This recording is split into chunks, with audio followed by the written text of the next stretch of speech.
Bihar news में स्वागत है आपका दोस्तों। मैं फिरदौस गनी और आप देख रहे हैं केडीबी लाइव। दोस्तों आज हो चुका है दिन मंगलवार, तारीख 10 जून 2025। तो आज की पूरे बिहार की टॉप न्यूज लेकर आए हैं आपके लिए। तो चलिए चलते हैं आज की पूरे बिहार की खबरों की ओर। दोस्तों राजद की एआईएमआईएम से नजदीकियां बढ़ रही है। ऐसा अंदाजा लग रहा है कि कहीं एआईएमआईएम आरजेडी से गठबंधन तो नहीं करने जा रही है। कांग्रेस की चाल ढाल राजद को पूर्णतः आश्वस्त नहीं होने दे रही है। असहजता एक कारण मुस्लिम मतों में बिखराव की चिंता भी है, जो राजद के माया यानी कि मुस्लिम यादव समीकरण का एक मजबूत स्तंभ है।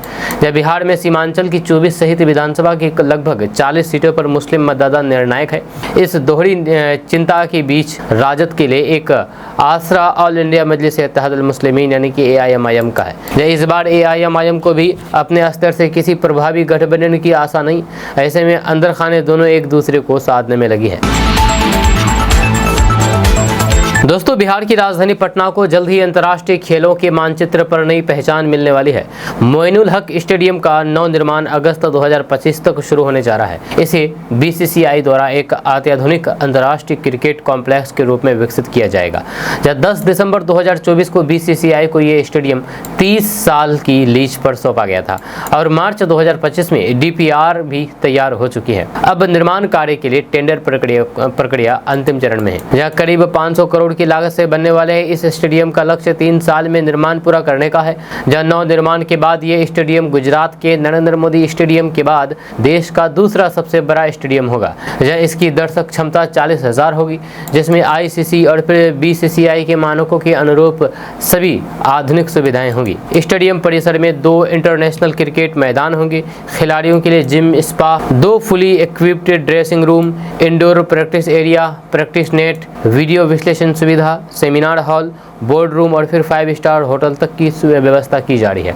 इसके अलावा badminton, volleyball court, hostel, restaurant और फिर क्लब हाउस जैसी सुविधाएं भी यहां पर होगी। जब बिहार क्रिकेट एसोसिएशन के अध्यक्ष राकेश तिवारी का दावा है कि स्टेडियम पूरी तरीके से बन जाने के बाद न सिर्फ अंतर्राष्ट्रीय क्रिकेट मैच बल्कि आईपीएल जैसे बड़े टूर्नामेंट भी यहां पर आयोजित किए जा सकेंगे, जहां इसके रखरखाव पर हर साल करीब 20 करोड़ रुपए खर्च होंगे। दोस्तों भारतीय क्रिकेट के मैदान पर एक नया सितारा तेजी से चमक रहा है। महज 14 साल का वैभव सूर्यवंशी, जब बाएं हाथ का ये युवा बल्लेबाज इन दिनों नेशनल क्रिकेट एकेडमी के कैंप में अपनी ताबड़तोड़ बल्लेबाजी से हर किसी को हैरान कर रहा है। चौके छक्कों की ऐसी बरसात हो रही है कि गेंदबाजों के पसीने छूट गए हैं। इंग्लैंड दौरे से पहले वैभव की इस तूफानी तैयारी ने विरोधी टीम की नींद उड़ा दी है। आईपीएल में धमाकेदार डेब्यू करने वाले वैभव अब अंडर 19 इंटरनेशनल क्रिकेट में भी अपना जलवा बिखेरने को तैयार हैं। वैभव सूर्यवंशी एक बाएं हाथ के ओपनिंग बल्लेबाज हैं, जहां उनकी खास बात यह है कि वे बेहद आक्रामक तरीके से बल्लेबाजी करते हैं। जहां कैंप में चाहे स्पिनर हो या फिर तेज गेंदबाज, वैभव ने सभी की जमकर की धुनाई की है। लंबे लंबे छक्के और धारदार चौके की बारिश देख करके ये साफ है कि इंग्लैंड में उनका बल्ला जम करके बोलेगा। इंग्लैंड दौरे से पहले भारतीय अंडर 19 टीम का कैंप एनसीए में आयोजित किया गया है, जहां सभी खिलाड़ी अभ्यास में जुटे हैं। वहीं पर वैभव सूर्यवंशी की बैटिंग वीडियो सोशल मीडिया पर वायरल हो चुकी है, जिसमें वे एक के बाद एक बड़े बड़े छक्के लगाते हुए दिख रहे हैं। यही वीडियो इंग्लैंड की टीम के लिए खतरे की घंटी भी मानी जा रही है। जहां भारतीय अंडर 19 टीम इस महीने के अंत तक इंग्लैंड के लिए रवाना होगी। इस दौरे में टीम को 5 वनडे और 2 टेस्ट मैच खेलने हैं। दोस्तों बिहार की राजधानी पटना एक बार फिर से कोरोना वायरस संक्रमण का हॉटस्पॉट बनती जा रही है। पिछले 3 हफ्तों में बिहार में जितने भी कोरोना के मामले सामने आए हैं वे सिर्फ पटना जिले से मिले हैं। जहां रविवार को आए 8 नए मामलों के साथ जिले में कुल एक्टिव केस की संख्या 60 तक पहुंच गई है, जिससे स्वास्थ्य विभाग की चिंता बढ़ गई है। जहां इनमें सक्रिय संक्रमितों की संख्या 39 है, जबकि 21 लोग कोरोना से पूरी तरीके से ठीक हो चुके हैं। सिविल सर्जन कार्यालय से मिली जानकारी के अनुसार रविवार को निजी अस्पतालों और फिर लैब में जाँच कराने पर 5 लोग कोरोना पॉजिटिव पाए गए हैं। वहीं एम्स पटना में 2 और एनएमसीएच में 1 मरीज की जांच की गई है। हालांकि सभी संक्रमित हल्के से मध्यम लक्षण वाले आइसोलेशन में हैं। स्वास्थ्य मंत्री मंगल पांडे का कहना है कि बिहार सरकार ने देश भर में कोविड के बढ़ते खतरे को देखते हुए रोकथाम, जांच और फिर इलाज की व्यवस्था पूरी कर ली है। उन्होंने कहा है कि हमने 38 जिला अस्पतालों और फिर मेडिकल कॉलेजों को 60,000 रियल टाइम पीसीआर किट और 40,000 ऑटोमेटेड आरएनए एक्सट्रैक्शन किट की आपूर्ति की है। दोस्तों, बिहार विधानसभा चुनाव से पहले बिहार की सियासत गरमाई हुई है। विपक्षी सत्ता पक्ष पर हमलावर हैं। इस बीच 5 जून को तेजस्वी यादव ने सीएम नीतीश कुमार को 65% आरक्षण बढ़ाने को लेकर के पत्र लिखा था। आज 10 जून है, लेकिन तेजस्वी को अब तक उनके पत्र का जवाब नहीं मिला है। जब पत्र का जवाब नहीं मिलने पर तेजस्वी यादव गरमा गए। जब तेजस्वी यादव ने सीएम नीतीश कुमार पर एक बार फिर से निशाना साधा है और साथ साथ चिराग मांझी और फिर कुशवाहा से भी सवाल कर दिए हैं। तेजस्वी यादव ने सीएम को चुनौती भी दी है। जब तेजस्वी यादव ने अपने सोशल मीडिया एक्स पर ट्वीट करके लिखा कि क्या नीतीश जी ने मेरे पत्र का जवाब इसलिए नहीं दिया क्योंकि उनके पास जवाब नहीं है, अथवा वे आदतन ऐसा करते हैं या अधिकारी उन्हें पत्र दिखाते नहीं है। तेजस्वी यादव ने आशंका जताई है कि नीतीश कुमार के अधिकारी सीएम को कोई भी पत्र नहीं दिखाते हैं, जिसके कारण सीएम किसी भी पत्र का जवाब नहीं देते हैं।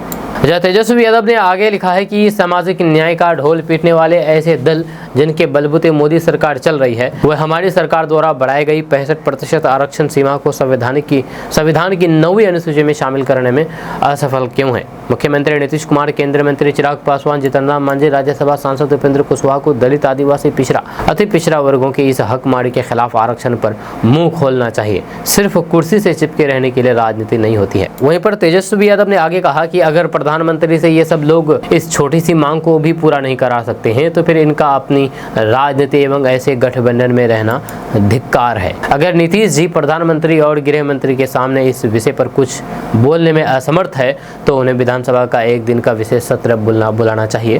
फिर देखिए कैसे हम इसे लागू कराते हैं।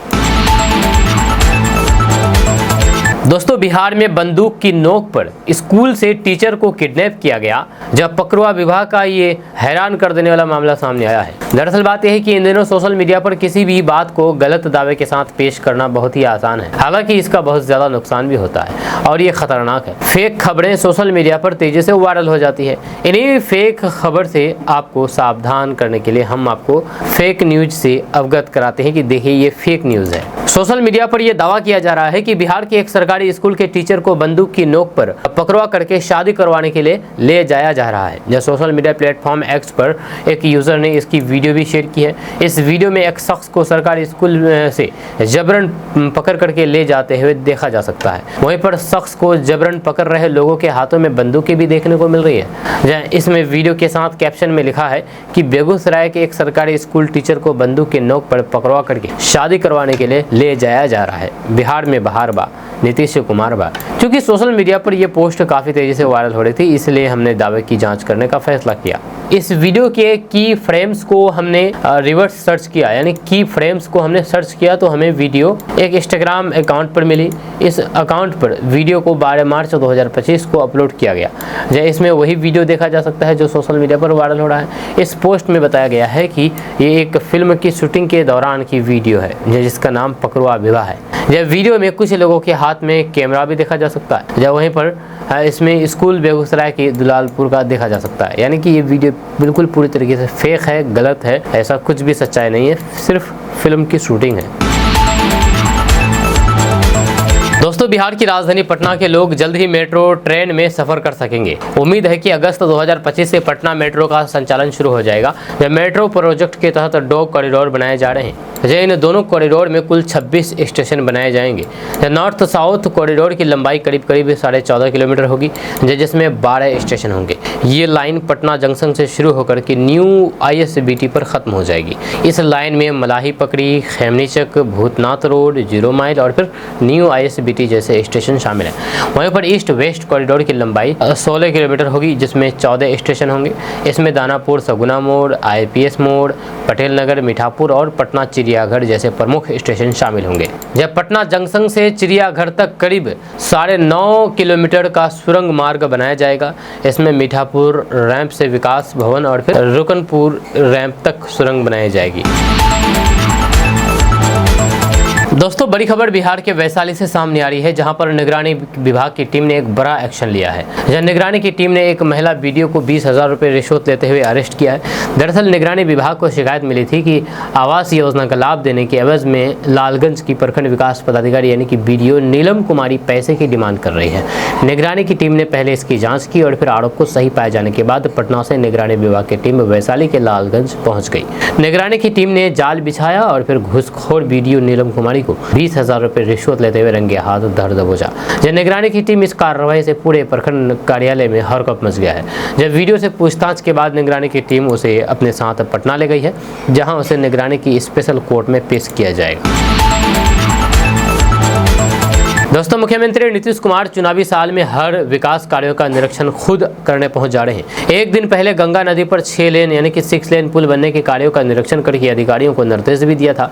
इसी क्रम में आज मुख्यमंत्री नीतीश कुमार जल संसाधन मंत्री विजय कुमार चौधरी के साथ बख्तियारपुर में घुंगरूपुर स्थित गंगा नदी से सीरी घाट तक चल रहे गंगा घाटों के कार्यों का निरीक्षण किया। इस दौरान मुख्यमंत्री नीतीश कुमार ने सीरी घाट में पुरानी सीरियों के निर्माणाधीन कार्यों का निरीक्षण किया, साथ ही साथ अन्य विकास कार्यों की जानकारी ली।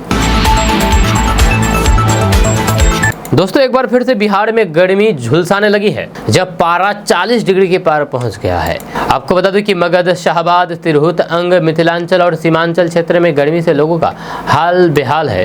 तेज धूप ने पटना समेत कई जिलों में पारा को 40 डिग्री सेल्सियस के पार पहुंचा दिया है। जब मौसम विभाग के अनुसार कोसे सीमांचल के 1 या फिर 2 स्थानों को छोड़ करके पूरे बिहार में बारिश के आसार नहीं है।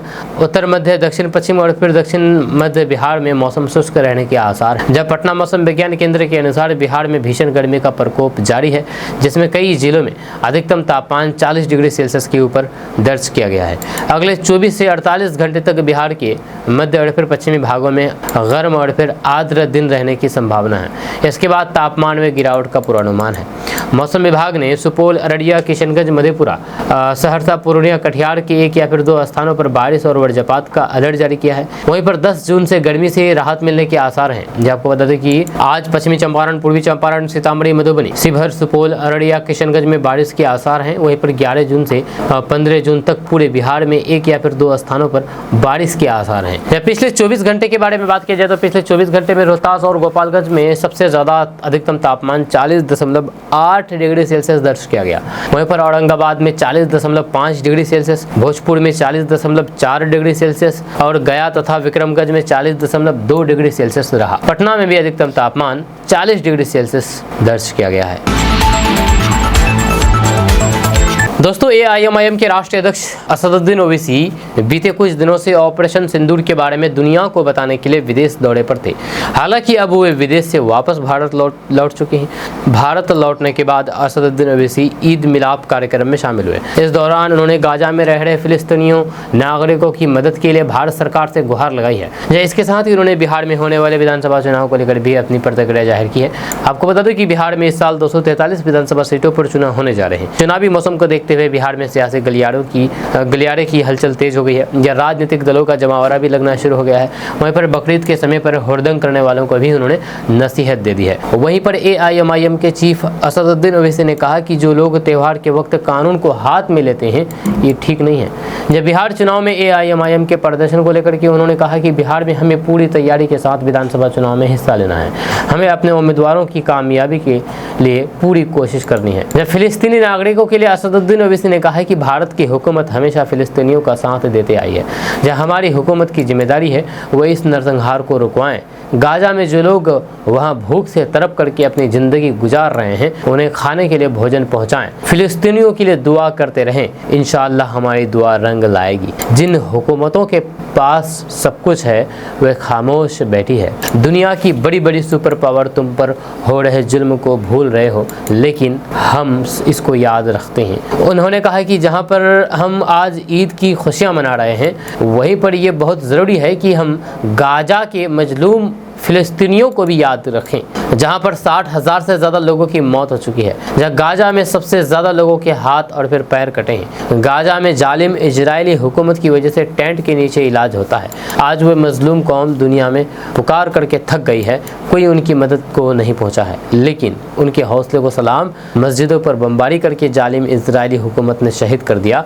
बमबारी की वजह से उनके घरों के ढेर पड़े हुए हैं, मगर वे बकरा ईद मना रहे हैं। वहीं पर इजराइल पर भड़कते हुए असदुद्दीन ओवैसी ने कहा है कि उन्होंने अल्लाह से अपना वास्ता कमजोर नहीं होने दिया। दोस्तों, मशहूर टीचर और यूट्यूबर खान सर शादी के बंधन में बंध गए हैं। उन्होंने बिहार के सिवान की रहने वाली AS खान यानी कि एमन सिद्दीकी से निकाह किया है। भारत पाकिस्तान के तनाव के बीच उन्होंने सादे तरीके से शादी की। 2 जून को पटना में रिसेप्शन पार्टी दिया। अब खान सर अपनी पत्नी के साथ उत्तर प्रदेश के देवरिया जिले के भट्टपार रानी स्थित अपने पैतृक घर जाने वाले हैं। उनके आने की खबर से भट्टपार रानी के लोग बहुत खुश हैं और उनके स्वागत की तैयारी कर रहे हैं। जय खान सर, जिनका असली नाम फैसल खान है, भट्टपार रानी के बशीर खान के सबसे बड़े बेटे हैं। जब उन्होंने अपनी शुरुआती शिक्षा भट्टपार रानी से ही प्राप्त की है। जब उनका परिवार पहले मदन मोहन मालवीय डिग्री कॉलेज के सामने रहता था, बाद में वे रानी पोखरा के पास एक 3 मंजिला मकान में रहने लगे। खान सर अक्सर इस मकान पर आते जाते रहते थे।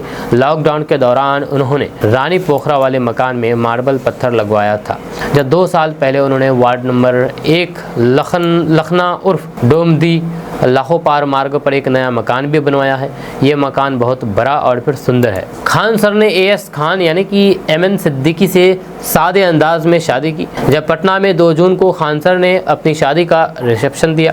जब इस रिसेप्शन में उनकी पत्नी AS खान को पहली बार लोगों ने देखा, जब बिहार के राज्यपाल मोहम्मद आरिफ खान और फिर पूर्व उप मुख्यमंत्री तेजस्वी यादव ने भी रिसेप्शन में पहुँच करके वर वधू को आशीर्वाद दिया। अब खबर है कि खान सर जल्द ही अपनी पत्नी के साथ भटना रानी स्थित अपने आलीशान मकान में आ जाएंगे।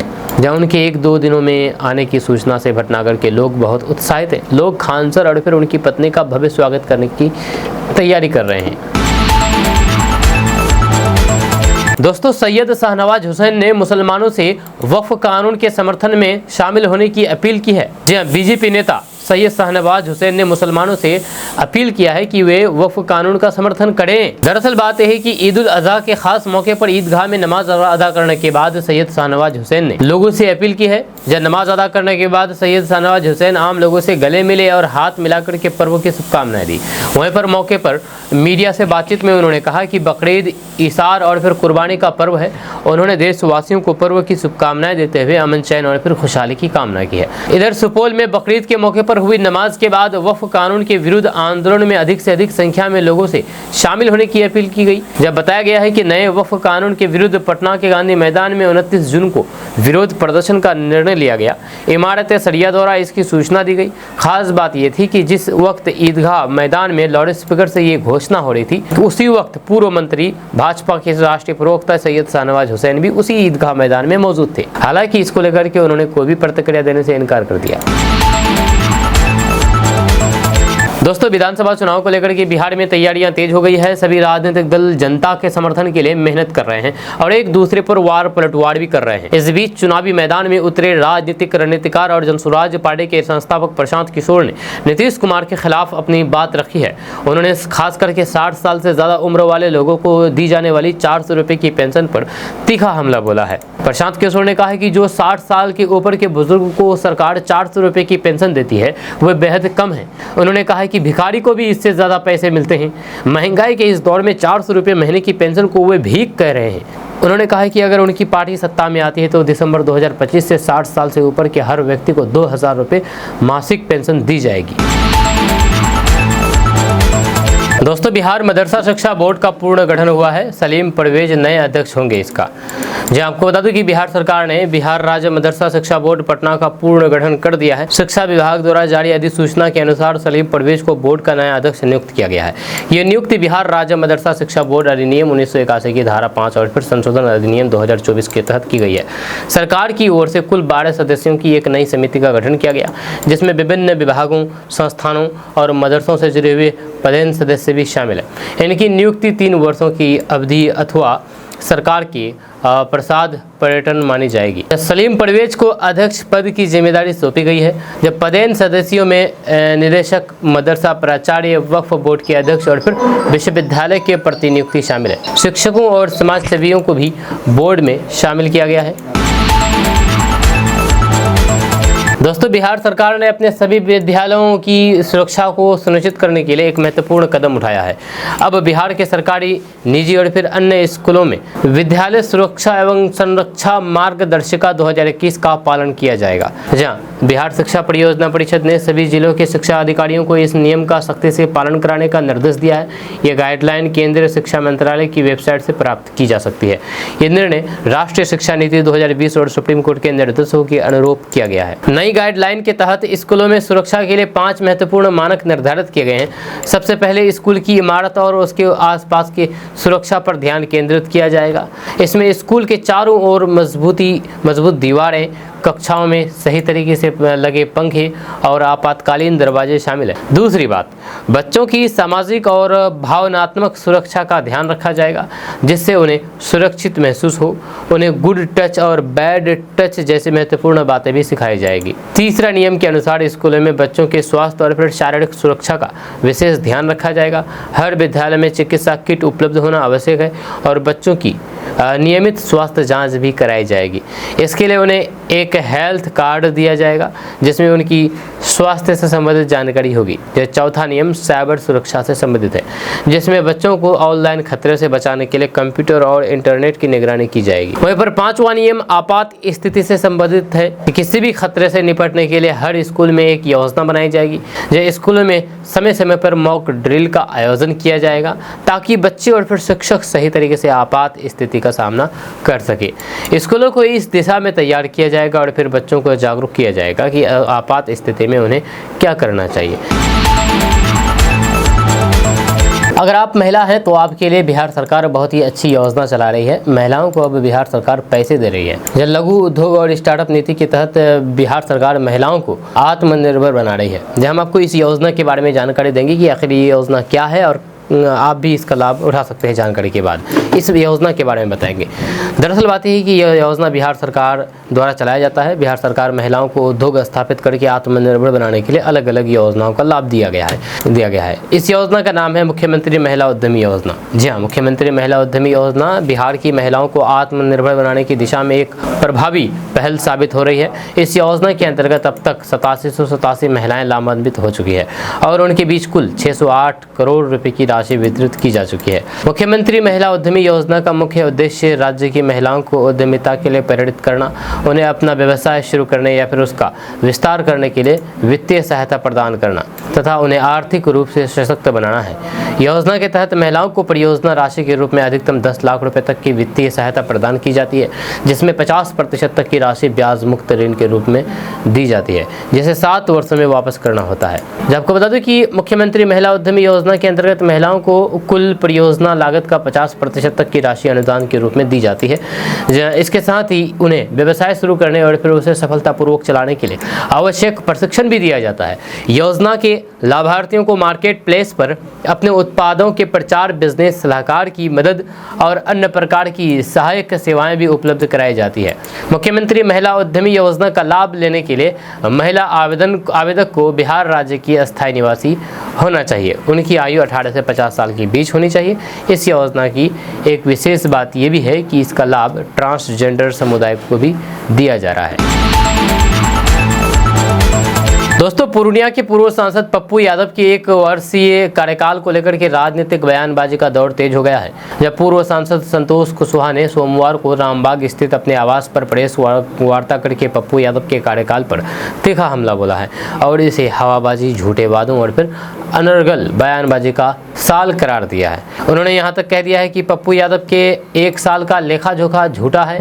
तेरा वादा तेरा वादा जैसी भावना को प्रतिबिंबित करता है। वहीं पर संतोष कुशवाहा ने कहा है कि जिस समय जनता सांसद से उनके वादे पर जवाब चाहती है, जब उस समय वे प्रेस कॉन्फ्रेंस करके भोजपुरी गानों के अर्थ और फिर अश्लील फिल्मों के दुष्प्रभाव पर चर्चा करते हैं। उन्होंने सवाल उठाया है कि क्या इसी काम के लिए पूर्णिया की जनता ने उन्हें सांसद बनाया था। कुशवाहा ने कहा कि ये रवैया पूर्णिया की जनता के साथ एक मजाक है। जब पूर्व सांसद संतोष कुशवाहा ने पप्पू यादव द्वारा चुनाव के समय किए गए वादे को भी आड़े हाथों लिया। उन्होंने पूछा है कि 4 महीने में हवा सेवा शुरू करने का वादा का क्या हुआ। पूरा हुआ। 10,000 परिवारों को रोजगार देने की बात कही थी, उसमें से एक वर्ष में क्या 2,000 लोगों को भी रोजगार मिला। उन्होंने आरोप लगाया है कि संसद का न्याय का मंदिर वास्तव में अन्याय का प्रतीक बन गया है। साथ ही साथ संतोष कुशवाहा ने पप्पू यादव के उस बयान पर भी कड़ी आपत्ति जताई है जिसमें उन्होंने कहा था कि नाग पर भरोसा तो किया जा सकता है लेकिन नेता पर नहीं। यह संतोष कुशवाहा ने पलटवार करते हुए पूछा कि आपने खुद 7 बार सांसद और 1 बार विधायक रहते हुए कितनों को डसा है। उन्होंने सांसद को नसीहत दी है कि वह बयानबाजी से परहेज करें और पूर्णिया का नाम बदनाम ना करें। दोस्तों, केंद्र में एनडीए सरकार के 11 साल पूरा होने पर बिहार के मुख्य विपक्षी दल आरजेडी ने बीजेपी और फिर एनडीए में शामिल दलों पर जोरदार निशाना साधा है। केंद्र में एनडीए सरकार के 11 साल के पूरा होने पर आरजेडी प्रवक्ता शक्ति सिंह यादव ने कहा कि बीजेपी सरकार की 11वीं वर्षगांठ मना ले, लेकिन बिहार की हकमारी नहीं होने देंगे। 11 सालों में बिहार के साथ छलावा हो रहा है। उन्होंने कहा कि इन 11 सालों में बिहार के साथ नाइंसाफी, वादा खिलाफी, छलावा हो रहा है, जुमले पड़ोसे जा रहे हैं, आरक्षण चोर बीजेपी हकमारी कर रही है। बिहार में 65% आरक्षण की सीमा बढ़ाई गई, जिसे 90 अनुसूची में डालने की मांग केंद्र सरकार से की गई। यह कैबिनेट से पारित करके केंद्र सरकार को भेजा गया, लेकिन अब सब चुप है। ये हम लोगों को समझ में नहीं आ रहा है कि हम लोग आरक्षण की बात कर रहे हैं और बिहारी फर्स्ट की बात करने वाले भी चुप हैं। आरजेडी नेता शक्ति सिंह यादव ने कहा है कि ये जो 16% आरक्षण की डकैती हो रही है, इसका उत्तरदायित्व मुख्य रूप से चिराग पासवान, जीतन राम मांझी, उपेंद्र कुशवाहा और भाजपा जदयू के लोगों पर है। उनको अपनी जिम्मेदारियों से कभी भी मुक्ति नहीं मिलेगी। ये लोग भ्रम में हैं। 11वीं मना रहे हैं, मनाने दीजिए, लेकिन हम बिहार के साथ नाइंसाफी बर्दाश्त नहीं करेंगे। चिराग पासवान, मोदी, बीजेपी अमित शाह के इशारे पर काम करती है। जी हाँ, ये कहना मेरा नहीं है, ये कहना है कांग्रेस नेता का। कांग्रेस नेता उदित राज ने बीजेपी, चिराग पासवान और बिहार के मुख्यमंत्री नीतीश कुमार पर तीखा हमला करते हुए कहा कि चिराग पासवान प्रधानमंत्री मोदी और गृह मंत्री अमित शाह के इशारे पर चलते हैं। उन्होंने चिराग पासवान को सीधे सीधे बीजेपी का मोहरा बताया है। जहां उदित राज ने नीतीश कुमार की मौजूदा स्थिति पर भी कटाक्ष करते हुए कहा कि वे बीजेपी के छोटे पार्टनर हो गए हैं, जो पहले कभी बड़े हुआ करते थे, अब उन्हें लाले पड़ जाएंगे कि उनका बेटा पंचायत चुनाव भी जीत पाए या नहीं। जहां उदित राज का आरोप है कि पिछले बार चुनाव में बीजेपी ने चिराग पासवान को नीतीश कुमार के खिलाफ खड़ा किया, जिससे नीतीश की सीटें कम हो गई। उन्होंने कहा कि चिराग पासवान की पार्टी से आरएसएस के कैडर उम्मीदवारों को चुनाव में उतार करके नीतीश को कमजोर किया गया। इस बार बीजेपी उन्हें और नीचे गिरा देगी, सीटें चाहे बराबर दे दे, लेकिन असली गेम स्ट्राइक रेट में होगा।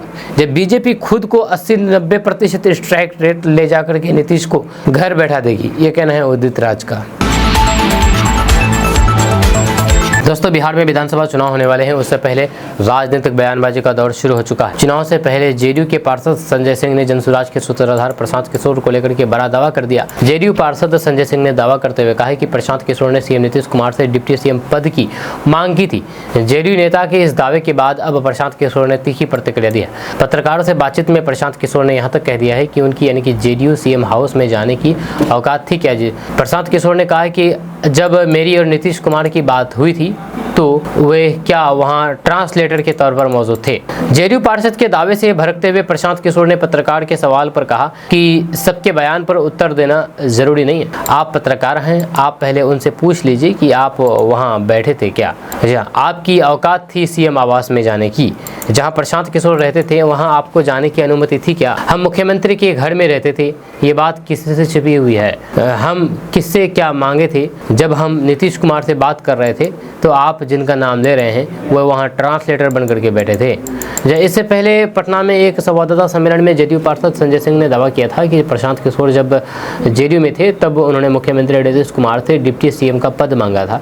जेडीयू पार्षद ने प्रशांत किशोर पर हमला बोलते हुए कहा था कि प्रशांत किशोर ने अपने लिए मुख्यमंत्री नीतीश कुमार के उप मुख्यमंत्री पद का मांगा है। ये सिर्फ कुर्सी के लिए काम करते हैं, ना कि जनता के लिए। दोस्तों, बिहार का पहला डबल डेकर पुल पटना में बनकर के तैयार हो गया है। पुल पर अब कुछ घंटों के बाद से गाड़ियों का परिचालन शुरू हो जाएगा। ये पुल पटना के अत्यधिक व्यस्त अशोक राजपथ पर बना है। इस डबल डेकर पुल पर 11 जून से गाड़ियां दौड़ेगी, यानी कि कल से। इससे राजधानी पटना को ट्रैफिक जाम से निजात मिलेगी। जाम शहरी क्षेत्र की बड़ी समस्या है, जिसे दूर करने के लिए इस पुल का निर्माण कराया गया है। आपको बता दूं कि ये डबल डेकर पुल कारगिल चौक से साइंस कॉलेज तक 2.2 किलोमीटर तक फैला है। इसकी चौड़ाई 8.2 1.5 मीटर है। यह 2 स्तरों में बने इस फ्लाईओवर में पहला तल 1.5 किलोमीटर लंबा है, जो पटना कॉलेज से BN कॉलेज तक फैला है, जबकि दूसरा तल कारगिल चौक से साइंस कॉलेज तक 2.2 किलोमीटर लंबा है। दोस्तों, आयुष्मान भारत डिजिटल मिशन के क्रियान्वयन में बिहार ने उल्लेखनीय उपलब्धि हासिल करते हुए देश भर में पहला स्थान प्राप्त किया है। बिहार में शासकीय स्वास्थ्य संस्थानों में 92% OPD पंजीकरण अब ऑनलाइन हो रही है। वहीं पर मरीजों की जांच के लिए QR कोड स्कैन की संख्या में भी सबसे अधिक। ये उपलब्धि सार्वजनिक स्वास्थ्य सेवाओं को अत्यधिक सुलभ और फिर कुशल बनाने की दिशा में एक बड़ा कदम है। आयुष्मान भारत डिजिटल मिशन के तहत स्कैन एंड शेयर पहल है, जिससे मरीज स्वास्थ्य संस्थान के प्रवेश द्वार पर लगे QR कोड को स्कैन करके सीधे परामर्श के लिए जा सकते हैं। दोस्तों, बिहार विधानसभा चुनाव के नजदीक आते ही बिहार की राजनीति में गहमागहमी बढ़ती जा रही है। अब बीजेपी के प्रदेश अध्यक्ष दिलीप जायसवाल ने राजद प्रमुख लालू प्रसाद यादव पर गंभीर आरोप लगाते हुए विवादास्पद बयान दे दिया है। दिलीप जायसवाल ने कहा है कि उनके संस्कारों के कारण बिहार में अपराध और फिर शराबखोरी के राक्षस पैदा हो रहे हैं। विपक्ष ने भी इस मुद्दे पर हमला बोला है, जब उन्होंने भागलपुर की राजद जिला अध्यक्ष के शराब पीने वाले वीडियो का जिक्र करते हुए उनकी गिरफ्तारी की मांग की है। डॉक्टर दिलीप कुमार जायसवाल ने यह भी कहा कि राजद के नेता बिहार में बढ़ते अपराध के लिए जिम्मेदार हैं और लालू यादव के संस्कारों के कारण अपराधियों की संख्या बढ़ रही है। उन्होंने ये भी कहा कि सरकार एक तरफ एक अपराधी को साफ करती है, उधर लालू प्रसाद यादव के संस्कार 100 राक्षस पैदा कर देते हैं। इन बयानों से बिहार चुनाव से पहले की सियासत की आंच तेज हो गई है। इस पर राजद और फिर कांग्रेस ने तीखी प्रतिक्रिया दी है। राजद के प्रवक्ता मृत्युंजय तिवारी ने कहा कि बीजेपी खुद राक्षस बनकर के क्षेत्रीय दलों को खत्म करना चाहती है। उन्होंने बीजेपी को दंगाई पार्टी करार दे दिया है और कहा कि उसे, जो खुद एक दंगाई पार्टी है, उसे लालू यादव के बारे में ज्ञान देने का कोई अधिकार नहीं है। कांग्रेस प्रवक्ता राजेश राठौड़ ने भी बीजेपी के प्रदेश अध्यक्ष डॉक्टर दिलीप कुमार जायसवाल की कड़ी निंदा की है और पार्टी के सर्वोच्च नेता होने के नाते नरेंद्र मोदी से माफी मांगने की भी मांग की है। दोस्तों, आगामी 20 जून को प्रधानमंत्री नरेंद्र मोदी के सीवान दौरे को लेकर के तैयारियां जोरों पर है। जहां 20 जून को पीएम मोदी बिहार आ रहे हैं। बिहार के सीवान पचरुखी प्रखंड की जसोली गांव में आयोजित होने वाली जनसभा में पीएम मोदी बिहार वासियों को संबोधित करेंगे। इस कार्यक्रम को सफल बनाने के लिए एनडीए के सभी नेता सक्रिय रूप से जुटे हुए हैं। जनसभा की तैयारी को लेकर के सीवान के एक निजी होटल में एनडीए सारण प्रमंडल की बैठक आयोजित की गई, जिसमें बीजेपी प्रदेश अध्यक्ष डॉक्टर दिलीप कुमार जायसवाल, जदयू उमेश कुशवाहा और शिक्षा मंत्री सुनील कुमार, स्वास्थ्य मंत्री मंगल पांडे, लोजपा रामविलास के हम और फिर कई अन्य सांसद और फिर विधायक मौजूद रहे। जब स्वास्थ्य मंत्री मंगल पांडे ने बताया है कि पीएम मोदी का आगमन बिहार के लिए गौरव का विषय है। इस दौरान बिहार के मुख्यमंत्री नीतीश कुमार भी उपस्थित रहेंगे। उन्होंने कहा कि पीएम के दौरे से सीवान और बिहार के विकास की गति तेज होगी और हजारों करोड़ रुपए की योजनाओं का शुभारंभ होगा।